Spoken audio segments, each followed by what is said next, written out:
যদি দাম স্বাভাবিক থাকে এবং আবহাওয়া যদি অনুকূলে থাকে, ধরন যদি স্বাভাবিক হয়, তাহলে আমি আশা করছি আমার এই 13-14 বিঘা ড্রাগন বাগান থেকে আমি 30 থেকে 35 বা 40 লাখ টাকার ড্রাগন বেচাকেনা হবে।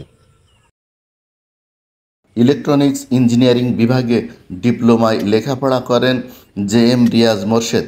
বেসরকারি ইলেকট্রনিক্স কোম্পানিতে চাকরিও করেন কিছুদিন। একসময় চাকরি ছেড়ে শুরু করেন চাষাবাদ।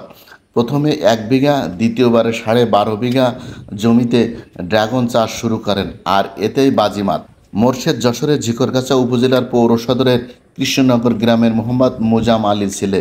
এবার তিনি 12.5 বিঘা জমিতে ভিয়েতনামি, আমেরিকান ও থাইল্যান্ড জাতের লাল হলুদ রঙের বিদেশি ফল ড্রাগন চাষ করেন। ইঞ্জিনিয়ারিং পাশ করে আপনার চাকরিতে চলে যাই। চাকরিতে প্রায় 10-11 বছর চাকরি করি। আমার বাপ দাদা সবাই কৃষক ছিলেন।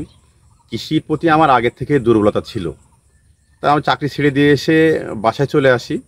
বাসায় এসে আমি প্রথমে 1 বিঘা জমিতে ড্রাগন চাষ শুরু করি, সেই 2018 সালে। তারপরে দেখি যে ড্রাগন চাষ মোটামুটি লাভজনক চাষ। তারপর থেকে আস্তে আস্তে ধীরে ধীরে বাড়াইতে এখন আমার ড্রাগন বাগান প্রায় 13 বিঘা মতো। এই 13 বিঘা জমিতে প্রায় 30,000 চারা লাগানো আছে। আর ড্রাগন প্রথমে ফুল আসে মে মাস থেকে অক্টোবরের প্রথম সপ্তাহ পর্যন্ত ফুল পাওয়া যায়।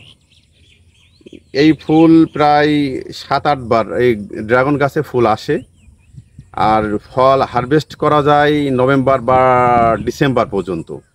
ক্ষেত থেকে এ মৌসুমে বিঘায় অন্তত 2.5 থেকে 3 লাখ টাকা লাভের আশা করছেন ইলেকট্রনিক্স ইঞ্জিনিয়ারিংয়ে পড়া এই ডিপ্লোমাধারী। মোরশেদের ড্রাগন খেতে দেখা যায় প্রচুর পরিমাণ ড্রাগন গাছে ঝুলছে।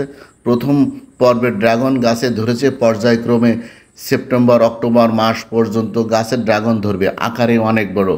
এই ড্রাগনের স্বাদ ভালো হয়, বাজারে এর চাহিদাও রয়েছে বেশি।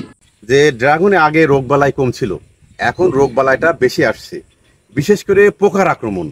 আমরা গত বছর একটা সময় আমরা দেখেছি যে পোকায় আমাদের হাজার হাজার ফল নষ্ট করে দিয়েছে, কিন্তু সেই ক্ষেত্রে আমরা শুধু মনে করছি যে ভাইরাস লেগেছে বা ছত্রাক লেগেছে, এই জন্য আমরা ছত্রাকনাশক স্প্রে দিচ্ছি।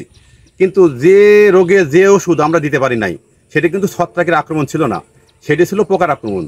এই পোকার আক্রমণ থেকে বাঁচতে গেলে আপনাদের এই নিয়মিত আপনাদের পোকার ওষুধ দিয়ে দিতে হবে, পাশাপাশি হালকা করে ছত্রাকনাশকও দিতে হবে। আর সবসময় খেয়াল রাখতে হবে পোকা আক্রমণ করে, বিশেষ করে এই যে কচি যে ডাল, এই কচি ডালগুলোতে পোকার আক্রমণ বেশি হয়। আর যখন ফুল আসে গাছে, তখন ওই ফুলে ওই পোকার আক্রমণ বেশি হয়।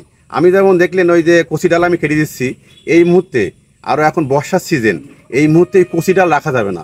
এই কচি ডাল রাখলে ওখানেই পোকা এসে আগে আক্রমণ করবে, কারণ ওই কচি ডালটা আছে নরম জায়গায় পোকার আক্রমণ বেশি হয়।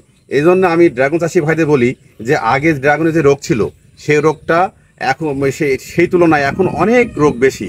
তাই ড্রাগনে নিয়মিত পরিচর্যা করেন, নিয়মিত কীটনাশকের স্প্রে দেবেন, নিয়মিত ছোট ছোট জালি গাছ কাটবেন।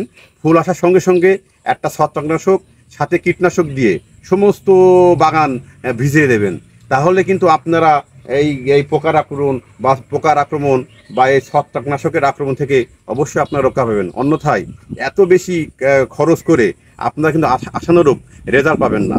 ফল আসছে কিন্তু ফল নষ্ট হয়ে যাবে।